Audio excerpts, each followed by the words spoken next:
Can you explain the notations? Yes, which ones? I saw that there's dy over dx. Yes. D over dx. Yeah, dy over dx is the same thing with the derivative of function y or function f of x with respect to x. Okay.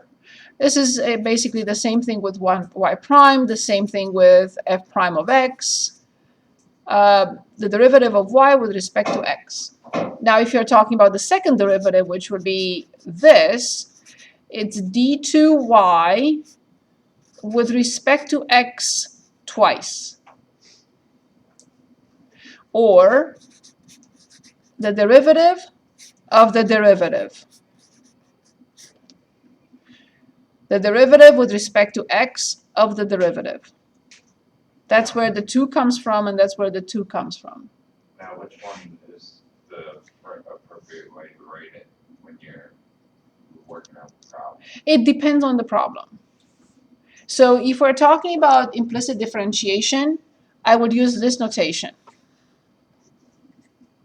If we're talking about a general derivative, I would use this notation.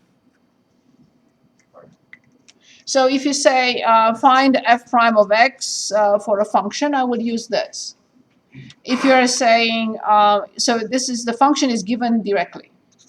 Function given.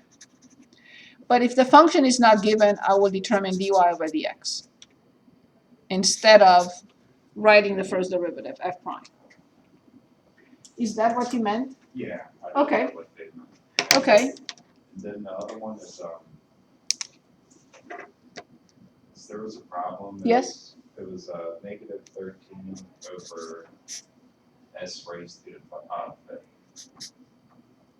Raised to the fifth. And we want to differentiate this. Yeah. Okay. So if you don't want to call it anything, you can just do this, negative 13 times x to negative 5. Now if you say f of x, then I will write f prime. But if you didn't say anything, then I will continue with the derivative in this way. I have to bring down the power and multiply by negative 13. So I get 65. Copy x and subtract 1 from the power. And at the end, I will rearrange it like this. Simply because we try to stay away from, or try not to leave negative exponents in the final answer. So that's the answer I got, but at first I kept it negative, but because it's the inverse of that, is that why the negative goes away from that power? Anything based on negative exponents is 1 over. Okay. Yes. So we try to stay away from negative exponents if possible. We use them when it's convenient, but at the final answer we try not to.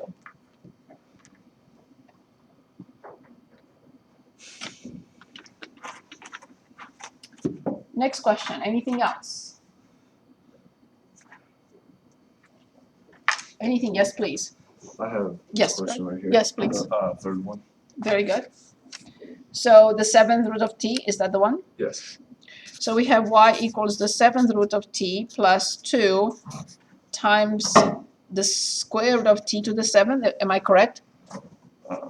So is it the 7th root of Yes. t and the last one is the second root, the square root?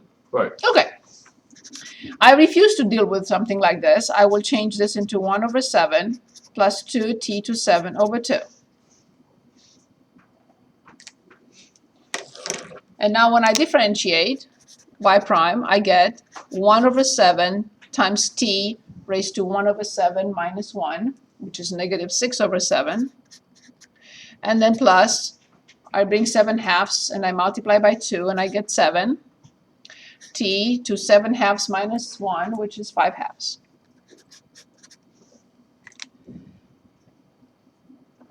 Now, in such a case, I just said to Eddie, don't leave a negative exponent in the final answer.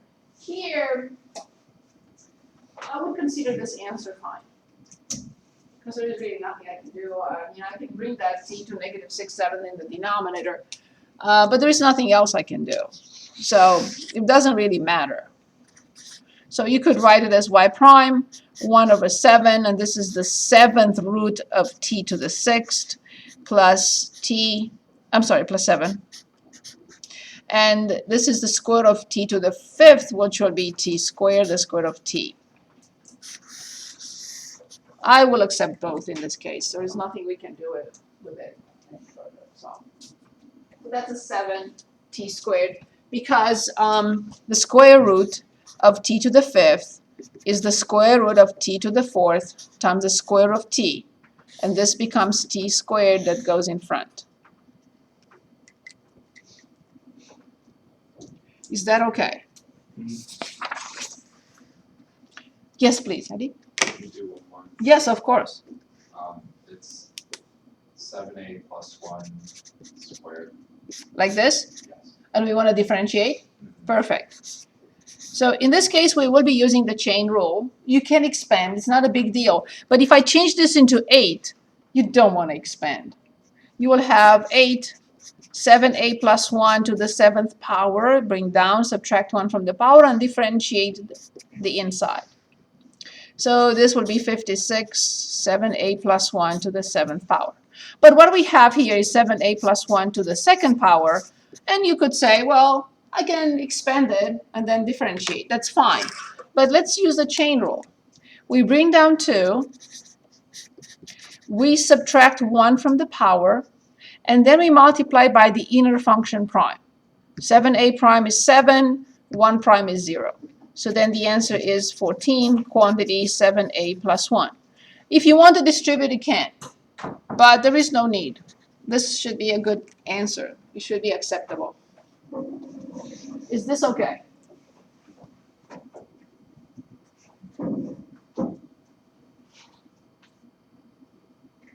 Any questions? Is there anything else? I have one more. Yes, please. It's y equals x to the 4th plus 3x to the 2nd minus x, and we have to find the equation of a tangent line at 1, 3. Good. So first of all, I plug it in 1. Yes, it is 3, correct. So we know y minus y1 equals the slope times x minus x1, where the x is 1 and y is 3, but I am missing the slope. So how do I determine the slope? Yes, find the derivative and evaluate it at x equals. After I find y prime, which is 4x to the 3rd plus 6x minus 1, I evaluate y prime when x is perfect. So this will be 4 plus 6 minus 1, which is 9. So that's why I go back and replace the slope by 9. Are you with me, everyone? Is this okay? So then the equation would become y minus 3 equals 9, x minus 1, or 9x minus 9 but plus 3 will be 6. Is this okay? Everyone else? Other questions? Other questions? Okay, I would like to go back to the chain rule and work on some more problems there. On page 205, if you'd like to pick, fine. If not, I will.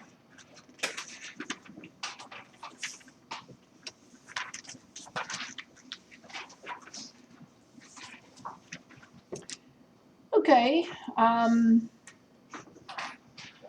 We have to look at a problem like 26. I don't remember doing 26. Is that correct?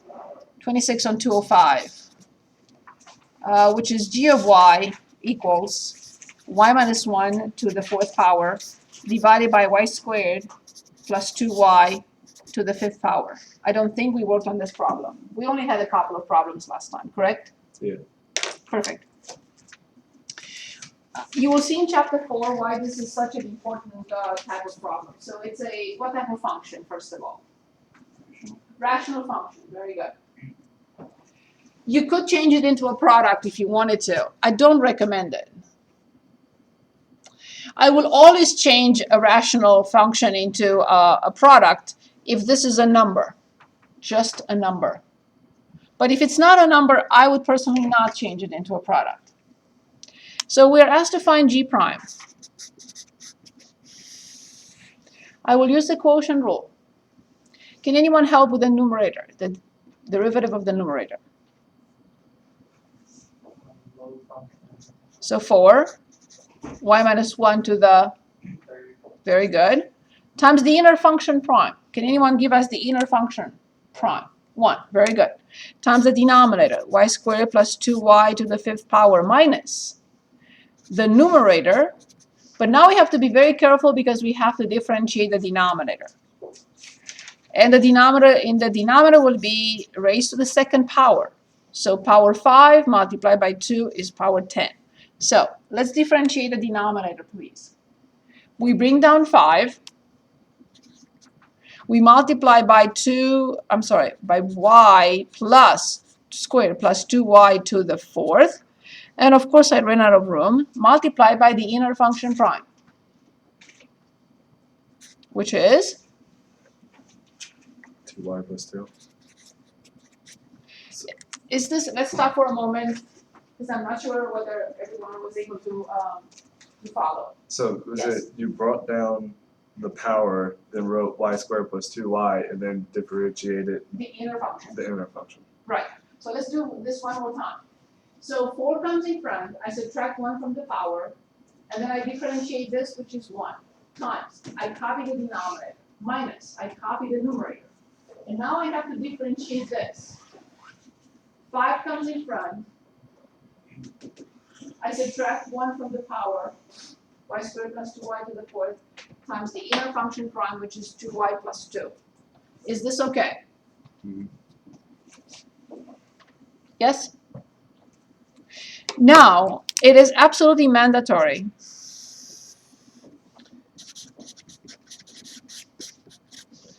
to factor the greatest common factor. If you are tempted to simplify this piece with this piece, that would be terribly wrong. Why? Because we are simplifying the factor with a piece of the term, and you cannot do that. So please be careful. So I see 2 common factors. I see y minus 1, and I see y squared plus 2y. But we have to figure out the powers, exponents. So I see y minus 3 with power 3 and y minus 3 with power 4. Which power do I have to keep?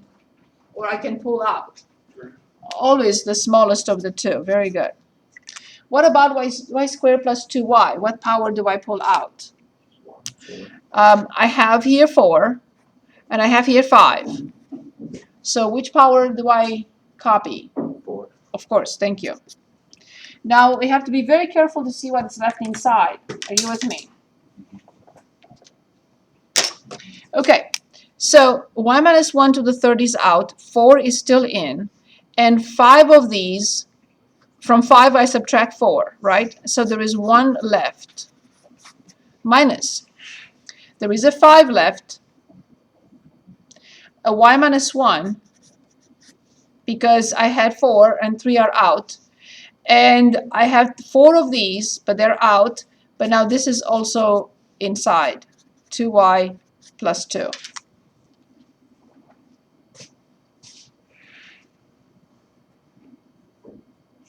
Is this okay? Any questions? Please ask. Is this okay?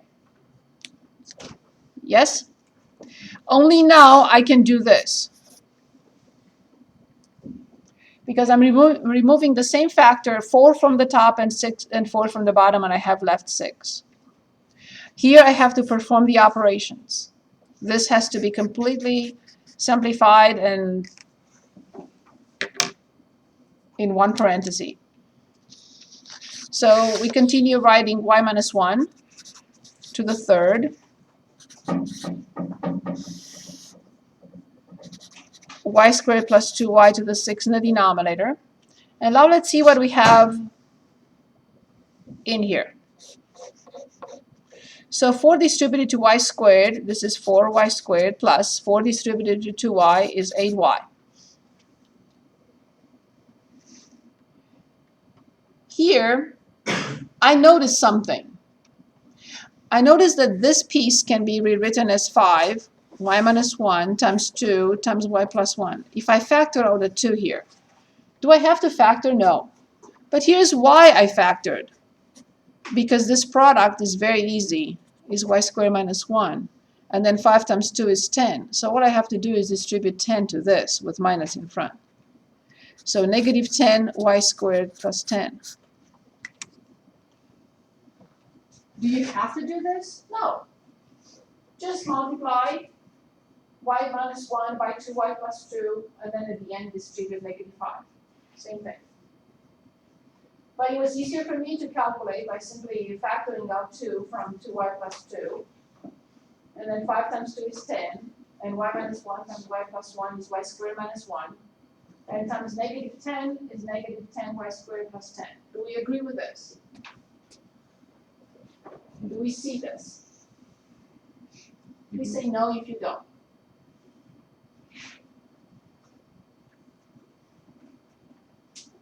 Is this okay? Everyone?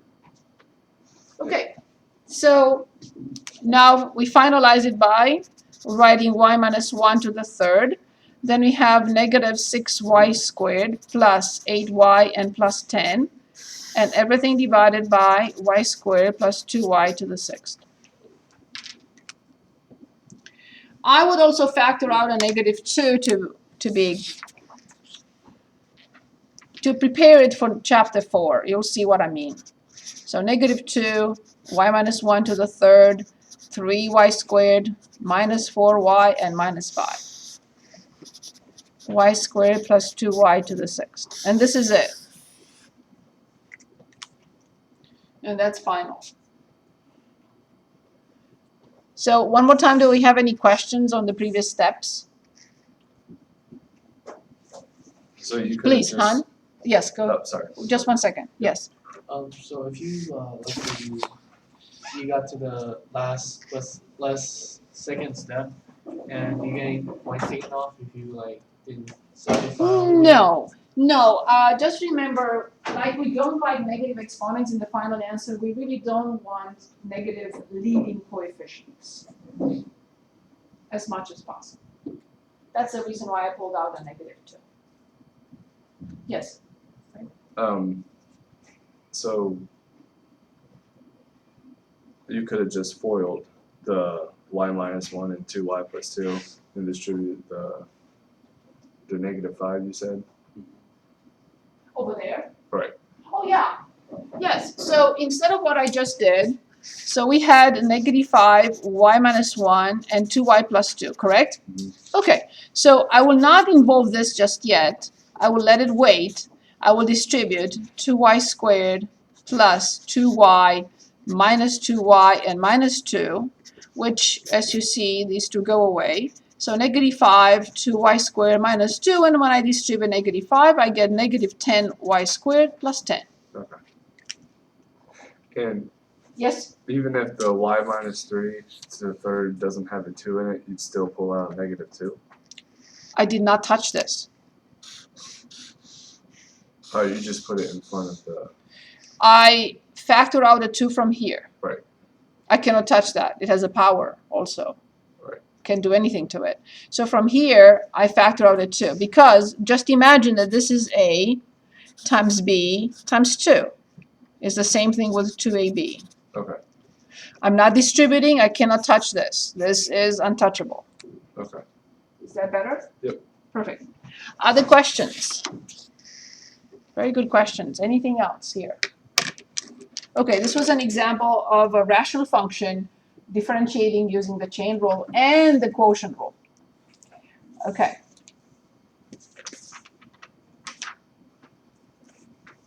I don't want to move on to a word problem unless you say that this is clear. Do we need more examples? Let me show you the book.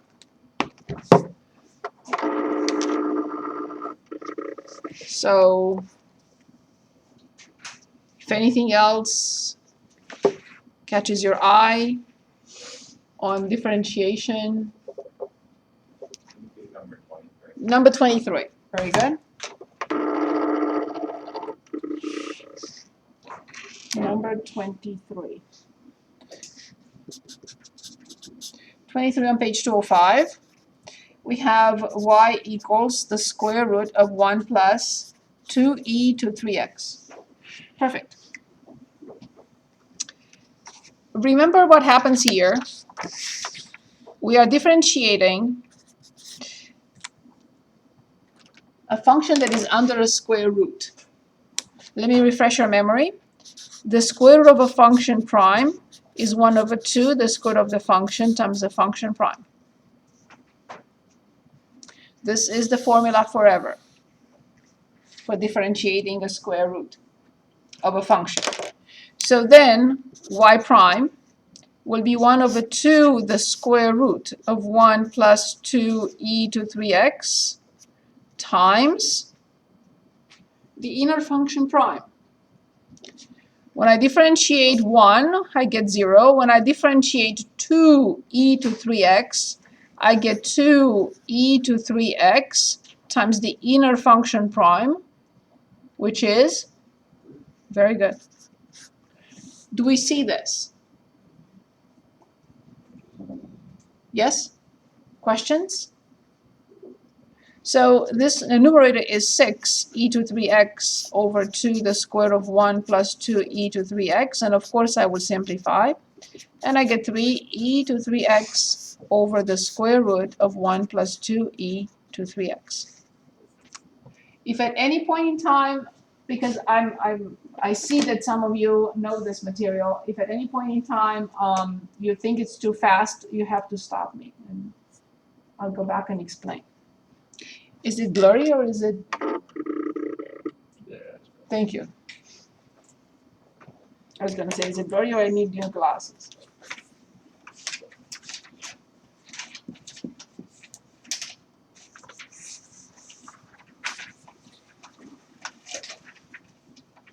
Okay, I would like also to look at something like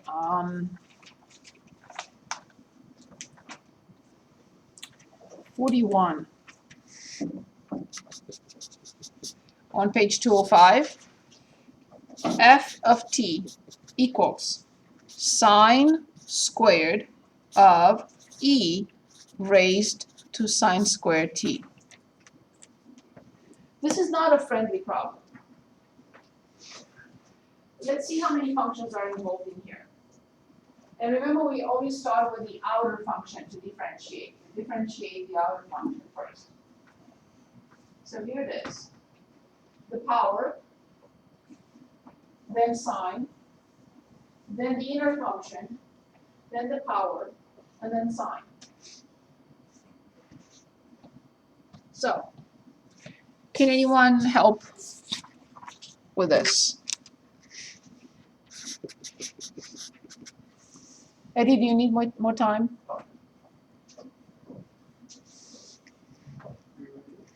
One more time, do we have any questions on this? Is this okay? Any questions on this? Okay, so can anyone get us started? I can rewrite it with like sign that and like all around too. So Yes, you think it's, yeah, that's why it was presented like this in the book, but I can do that, it's fine, it's the same thing.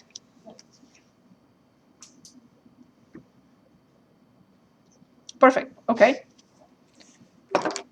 now 2 sine e raised to sine squared t times. So we are done with this. Very good. Now I have to differentiate sine. Very good. Cosine of e raised to sine squared t times e to u prime e to u prime is e to u times this, yes, 2 sine t 2 times sine prime, which is cosine t. There's nothing we can do here. I can just rearrange it a little bit, but we can't simplify in any way, shape, or form. So this is 4 sine t cosine t e raised to sine square t sine e to raised to sine square t and cosine raised to e sine square t. I just rearranged it. I put the 2 and 2. I put a 4 in front, and then I just copy the rest. I put sine and cosine in front, and e to sine squared, and then I copy these two here. Okay.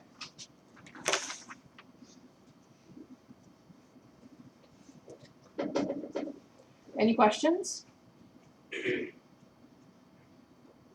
Yes, please. If you leave it as the first part, is that fine, or do you have to? No, you don't have to. I just wanted to put the 2 in front because you cannot have a 2 all over the place. So, yeah. You don't have to rearrange the rest, but at least put the 2 and 2 in front as a 4. Okay.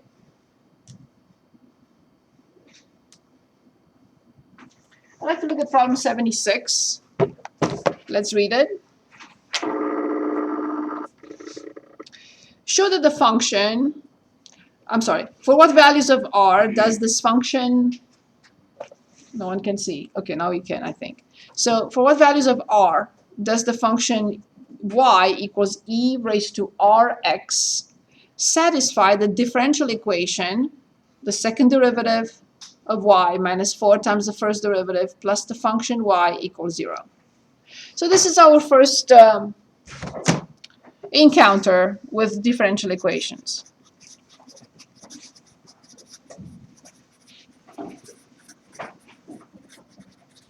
We're not going to talk about differential equations in this class, but it's good to at least have an exposure to one.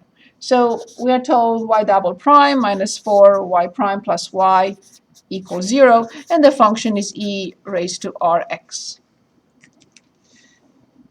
The problem is asking us to find r such that this equation is fulfilled. So find r. So this is again problem 76 on 206. 76 on 206. What do you think we have to do? Find y prime, very good. Can anyone dictate r prime? Y prime.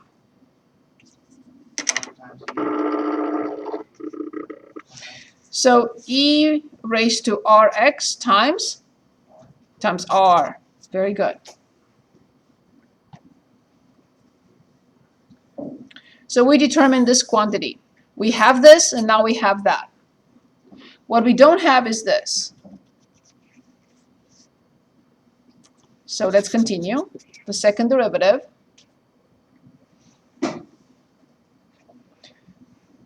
E to rx times r and times this r.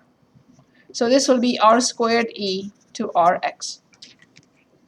Now we have all pieces, and let's build the equation.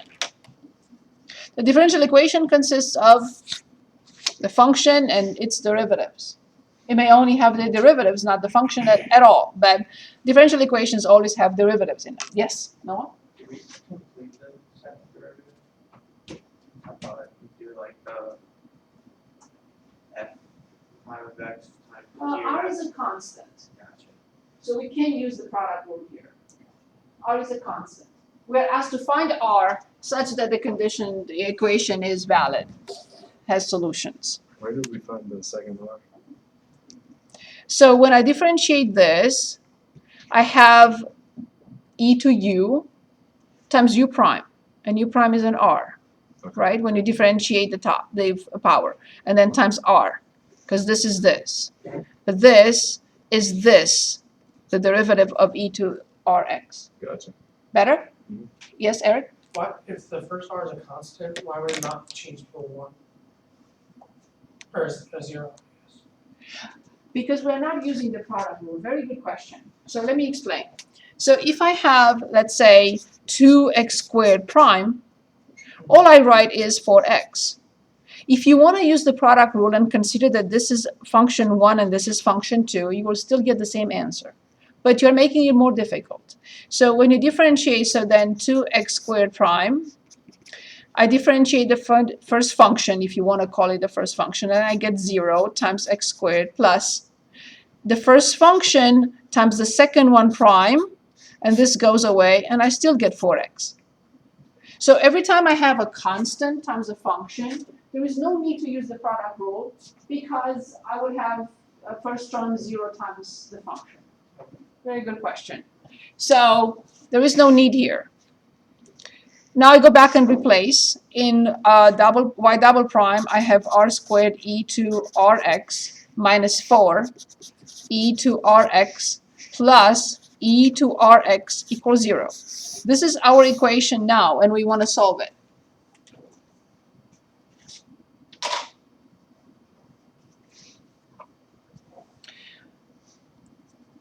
And I'm sorry about that, but I swallowed an r here. So the first derivative is not e to the rx, it's r e to rx. So I just didn't put it in. Good. So can anyone tell us how to solve this equation?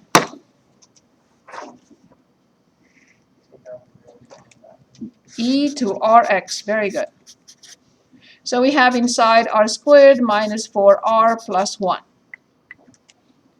This is a product of two factors. Can the first factor be 0? Because you can say, well, there are two options here. E to rx to be 0, or the other option, r squared minus 4r plus 1 to be 0. But can e to rx be 0 ever?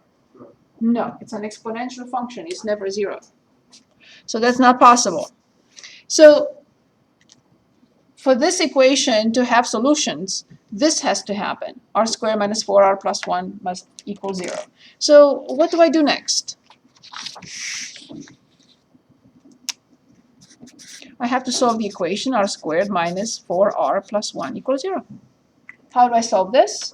And the answer is qua formula. So 4 plus or minus b squared minus 4ac over 2a. Or 4 plus or minus the square root of 12 over 2, or 4 plus or minus 2 the square root of 3 over 2, or 2 plus or minus the square root of 3. Notice that I did not simplify in a sum. I simplified each fraction by itself. 4 over 2 is 2, and 2 the square root of 3 over 2 is this. So then what do we conclude? This equation has this as a solution only if what? 2 plus or minus the square root of 3. Very good.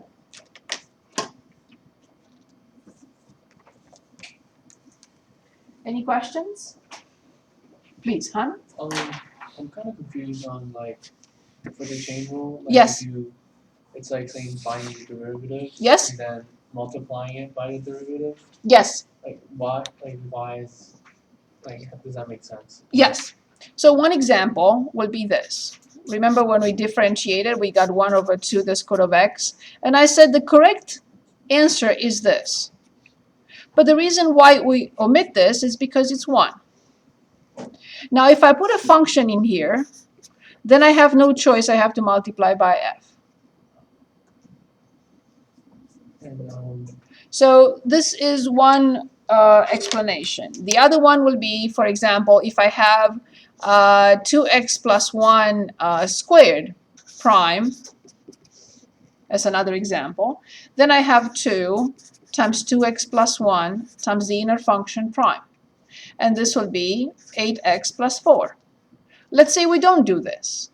We expand. Let's expand. So 2x plus 1 squared is 4x squared plus 4x plus 1. And when you differentiate this, you will get 8x plus 4. So you have no choice. As long as you don't have a plain function, plain x I should say, you have any of the function, you have to differentiate it. so it's like Is it faster doing that? Is that why? Why we use the chain rule? Yeah. No, not necessarily. For example, in this situation, what will I do? Do I really want to expand that and get 11 terms? No, to find the derivative. So the chain rule, in certain situations, if I don't have it, I won't be able to differentiate. So for example, in this insane problem, I would say, I will not be able to differentiate without the chain rule. Because this is a function, and inside of it is another function, and inside of it is another function, and inside of it is another function. Okay. I have no choice. I have to use the chain rule. Is this better? Okay, other questions? Very good question. Yes, please. Eddie? How would you check to make sure that answer was valid? Yeah, which one? Equals minus, so we're- Very good question. Excellent. Okay, excellent question. So let's check. Thank you. No one has ever asked a question like that before. Okay, so this is our equation. So r squared e to rx minus 4r e to rx plus e to rx equals 0. Is it clear that this is our equation? Yes? Okay. I will replace r. Which of these two you would like to check? The 2 plus or the 2 minus? It doesn't matter. Pick one. 2 plus. Okay. So we want to check this. Correct? Okay. Good. So let's go to y equals. And we put in. I don't need to, because we only decided to check one of them, so that's fine. So in parentheses, 2 plus the square root of 3 outside, close the parenthesis, e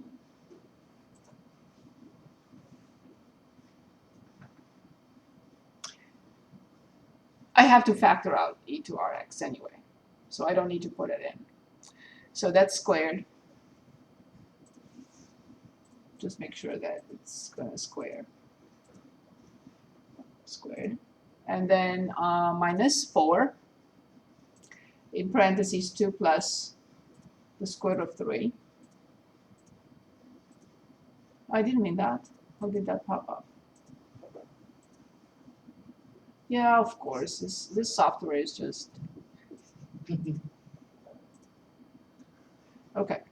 So the square root. If you don't press hard enough. Okay, close the parenthesis, and then we have plus 1. So if this is the correct answer, when I hit enter, what should I get? Of course. If I don't get 0, then something is wrong. Now also I can go back, since I have it up here. I can go back and overwrite, change the plus into a minus.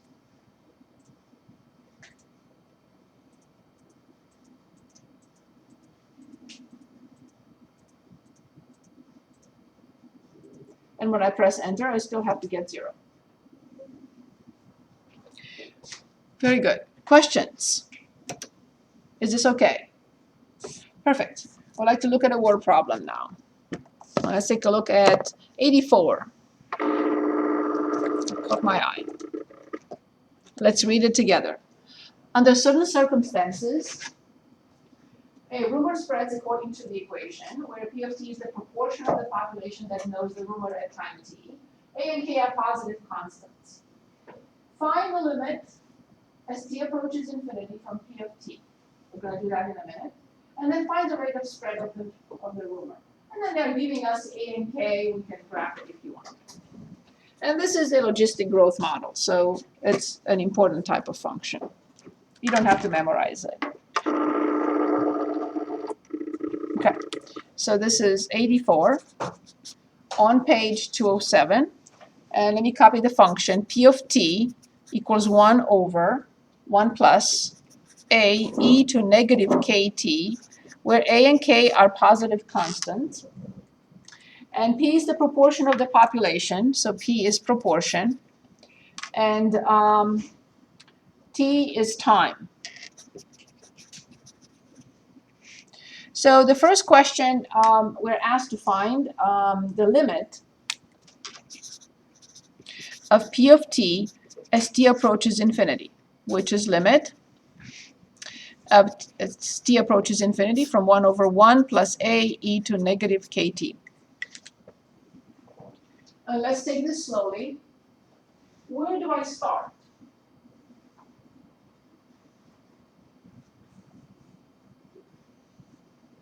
I start here. As t approaches infinity, where does this approach? Where does this go? Negative infinity. And where does e to negative infinity go? Perfect. And how much is 1 plus 0? And how much is 1 over 1? But that is percent. 100.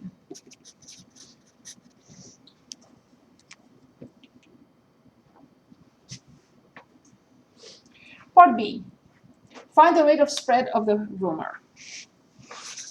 How do I determine the rate of change of this function? What do I have to find? Very good. So let's find P prime of t.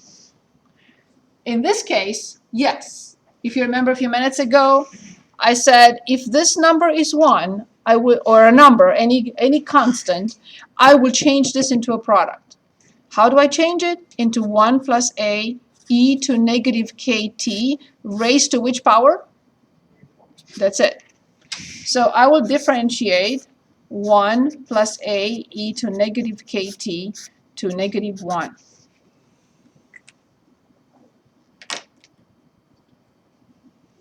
So can anyone help? How did you Yes? turn that to negative 1? I didn't turn it into negative 1. I turned it into this to negative 1. Oh, The power. Gotcha, The power. Gotcha. So we bring down the power, which is negative 1. We subtract 1 from the power. And now we have to differentiate the inner function. 1 prime is 0. Do you want to say something? Is this okay? Please stop me if you have questions. Anyone? So we brought negative 1 in front. We subtracted 1 from the power. And now I have to differentiate the inner function. 1 prime is 0, right? A is a constant, has to stay. So when I differentiate this, I get a e to negative kt times the inner function prime, which is negative k. So a e to negative kt times negative k. Do we all agree with this? Yes? It's not done. I have a negative here, and I have a negative in k. So I would write ak, and I would bring those two to the denominator because they have negative exponents. So the simplified form will be ak, everything over, e to kt, and in parentheses 1 plus a e to negative kt to the second power. Please tell me if this is okay.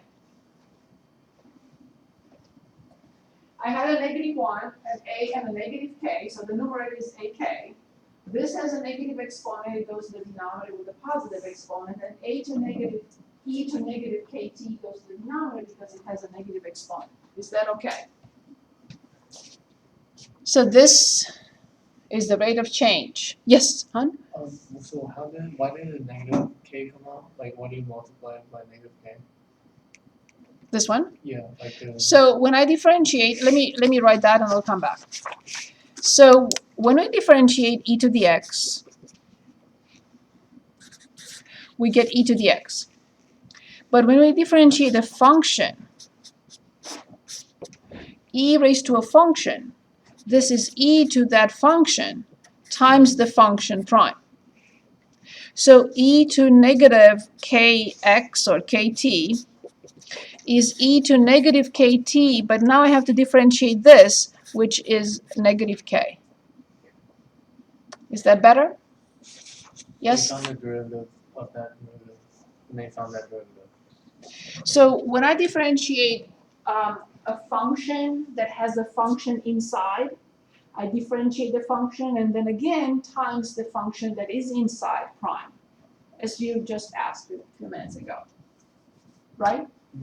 So when I differentiate e to u prime, I get e to u times u prime, but this is my u, right? So when I differentiate this, I get negative k, because the variable is t, right? So e to u prime is e to u times u prime. So when you differentiate negative kx, you get negative k. When you differentiate negative kt, you get negative k.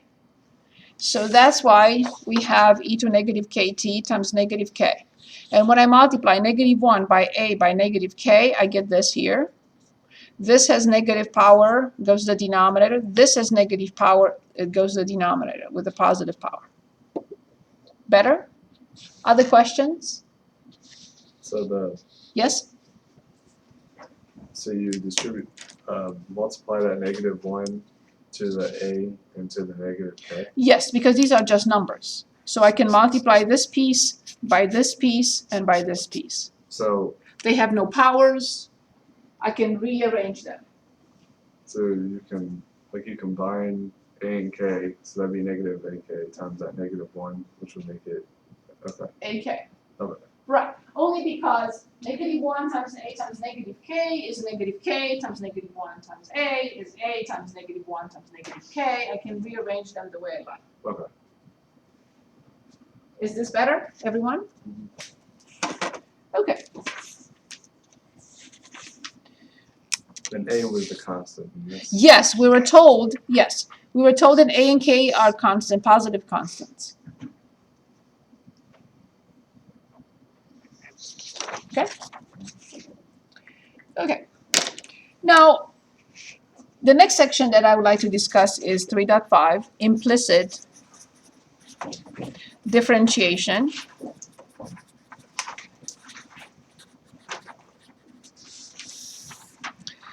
And the question is, what does it mean? Before I explain what it means, let's look at a function. Let's say f of x equals 3x squared plus 2x minus 1. The function is given to us. And if you ask me to find f prime, I will write 6x plus 2. Would you agree so far? Well, the function was given to us directly. We had the function. But what if I have this? 3x squared y cubed plus 2y squared equals x to the 4th. I'm asking you to find y prime.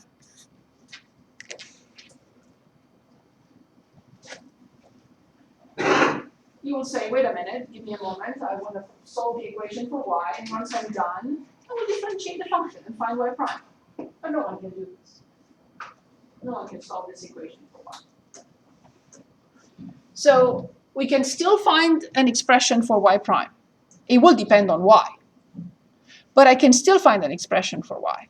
We will not, in this case, use this notation because it's confusing in an equation. We will be using the notation dy over dx instead of y prime.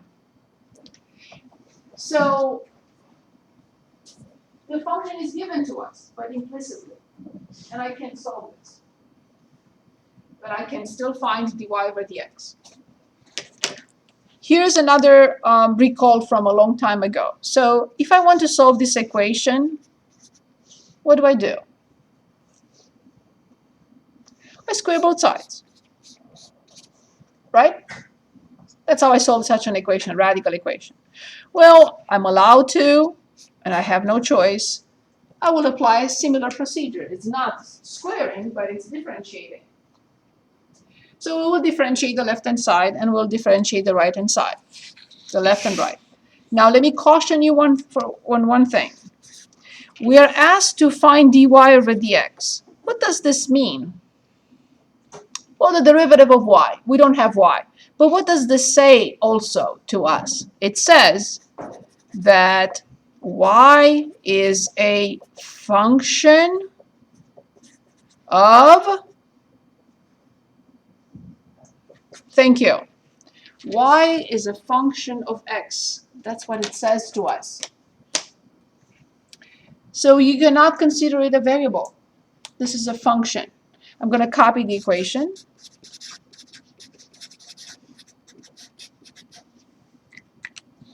And now we differentiate both sides. And please tell me what you get on the left. Now this is a function, and this is the second function. Here there is no problem, and here there is no problem. But this is a product, and I have to use the product rule. So I differentiate 3x squared. What do I get? 6x times the second function plus 3x squared times, I differentiate the second function, and I get 3y squared. times,